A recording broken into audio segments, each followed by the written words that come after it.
Approach Climb, Landing Climb. Tenho certeza que se você já estudou pelo menos um pouquinho sobre performance de pouso, já ouviu falar nessas duas expressões. Mas afinal de contas, o que elas realmente significam? Nós vamos falar tudo sobre isso no vídeo de hoje.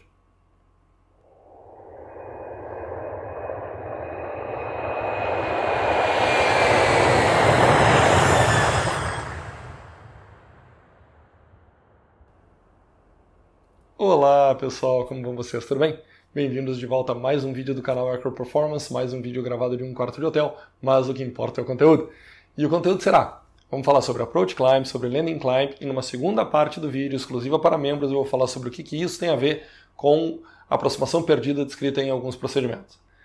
Muito bem, se você se interessou, já dá o like no vídeo, se inscreve no canal se ainda não for inscrito, ativa o sininho para receber todas as notificações e considera se tornar membro do canal para ter acesso a esse conteúdo exclusivo. É apenas R$ 7,99 por mês e você me ajuda demais. Muito bem, sem mais delongas, vamos direto ao conteúdo. Para começar, um avião precisa cumprir 3 requisitos na hora de pousar em um determinado aeroporto. Ele precisa ser capaz de parar dentro dos limites da pista, com algumas margens, mas isso é um requisito que a gente chama de Landing Field Limited Weight. Eu vou falar sobre isso em um outro vídeo no futuro. E ele também precisa cumprir outros 2 mínimos, que são mínimos relativos à arremetida. A gente chama de Approach Climb e de Landing Climb. Sim, são realmente esses 2 nomes. Mas, na minha humilde opinião, esses 2 nomes não dizem exatamente o que o requisito pede da aeronave. E aí eu vou pedir a licença de vocês para mudar os nomes para que vocês entendam um pouco melhor o que eles realmente significam. Em vez de Approach Climb, eu vou chamar isso de Missed Approach Configuration Climb Capability. E isso já diz muito mais sobre a verdade do que esse requisito representa. O outro eu vou chamar de Landing Configuration Climb Capability. Isso também já diz muito melhor o que esse requisito realmente representa. Agora me permitam trazer aqui para vocês uma imagem para descrever isso para vocês. Agora vamos entrar um pouco na cabeça do regulador e tentar imaginar o que ele pensou. Ele pensou o seguinte: na hora de você despachar um avião para que ele vá para uma determinada localidade, você tem que garantir que com o peso que ele vai pousar lá, ele é capaz de 2 coisas. Primeiro, em configuração de pouso, e por isso eu chamei de Landing Configuration Climb Capability, ele deve ter uma capacidade de subida, uma capacidade ascensional, que vai representar o seguinte dentro dos seguintes pré-requisitos. Ele deve, com o flap de pouso, com todos os motores operando, com um trem de pouso baixado e com potência de arremetida, ser capaz de desenvolver um gradiente mínimo de 3,2%. A partir de que elevação? A partir da elevação do próprio aeroporto. E em que temperatura? Na temperatura estimada na hora da sua chegada para pouso lá.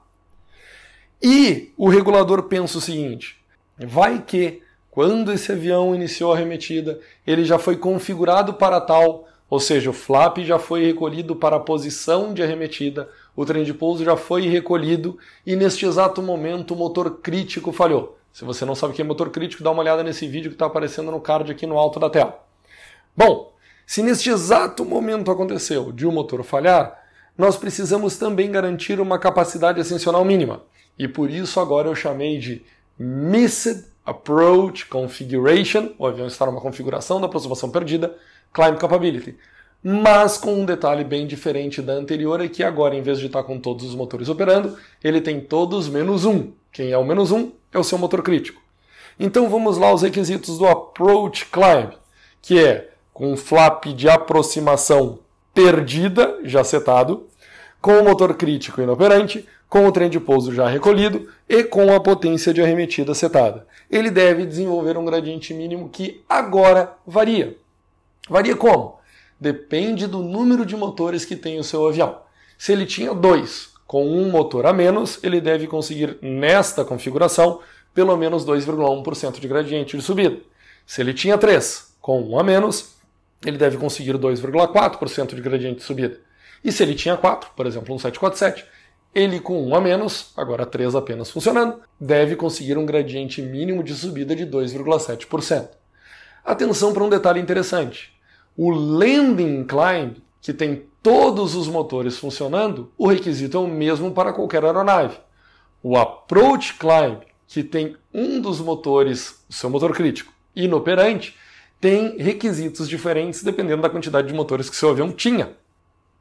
E a velocidade que nós vamos desenhar isso? V-reference, no caso de landing climb, e V-reference mais 5 nós, no caso de approach climb. Lembrando, approach climb também é calculado a partir da elevação do aeroporto e na temperatura esperada para o momento da sua chegada. E aqui já vem uma coisa interessante que muita gente se confunde. Muita gente acha que por se tratar de uma arremetida nos dois cenários, na configuração de pouso ou na configuração de aproximação perdida já setada, que isso seria calculado a partir da altitude em que você vai fazer a arremetida do seu procedimento. Não, não tem nada a ver.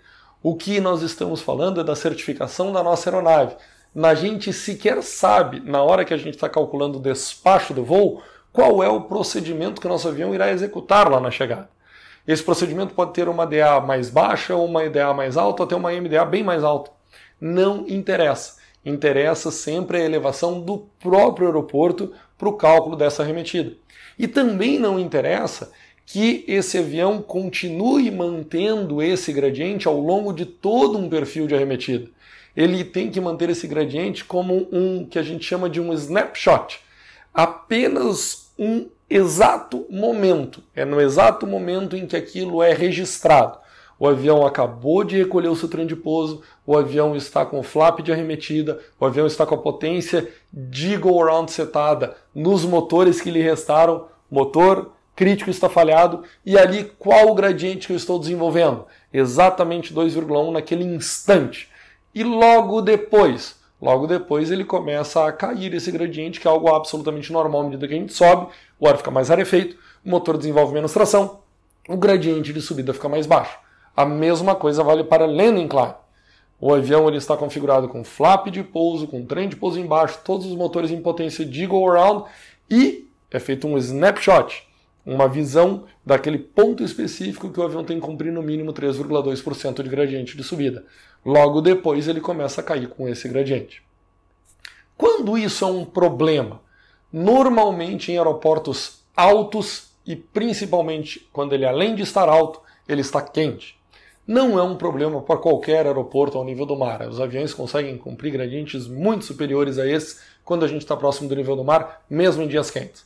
Mas se você imaginar um aeroporto a 5, 6 mil pés, 8 mil pés, 12, 13 mil pés, como em algumas regiões do mundo, os aeroportos nessas regiões, a pista você vai ver que ela tem 4 km, mas mesmo assim o peso de pouso máximo dos aviões lá é pequeno. Por quê? Será que o avião não tem pista suficiente para parar? Não, é porque lá ele fica limitado por este limitante. Esse limitante que a gente chama de approach climb ou de landing climb, ou ainda a gente às vezes junta o menor dos pesos e chama simplesmente de approach landing climb, tudo junto. É uma expressão muito comum a ser utilizada na aviação. Approach landing climb não é um peso só, é o menor dos dois, ou de approach climb ou de landing climb. Mas que, como eu falei, o nome não é exatamente uma dica do que ele faz. O nome mais ajustado, ele dá uma impressão melhor sobre o que esse gradiente ou o que esse requisito realmente representa. Ele representa a aeronave em configuração de aproximação perdida e a aeronave em configuração de pouso. Na configuração de pouso, com todos os motores operando, na configuração de aproximação perdida, com o seu motor crítico inoperante, e ele deve ser capaz de conseguir esse gradiente mínimo de subida. Mas veja bem, da onde vem esse requisito? Esse requisito vem da certificação da aeronave. FAR 25, que é a hora da construção da nossa aeronave. RBAC 25 ou CS 25, se for na Europa, enfim. O nome não interessa, mas o número é sempre o mesmo, é o 25. Dentro do 25 a gente vê lá esses requisitos. Tá, mas afinal de contas, se eu vou fazer um procedimento, e esse procedimento ele pede um gradiente mínimo de arremetida, como por exemplo esse que eu trago aqui de Guarulhos, 5%. Eu posso fazer esse procedimento? O que me garante que eu vou conseguir fazer esse procedimento? Tá. Agora, essas perguntas eu vou responder só para quem é membro do canal. Se você ainda não é membro, lembra de já dar o like no vídeo que acabou de assistir, se inscreve no canal se ainda não for inscrito, isso é de graça, ativa o sininho para receber as notificações.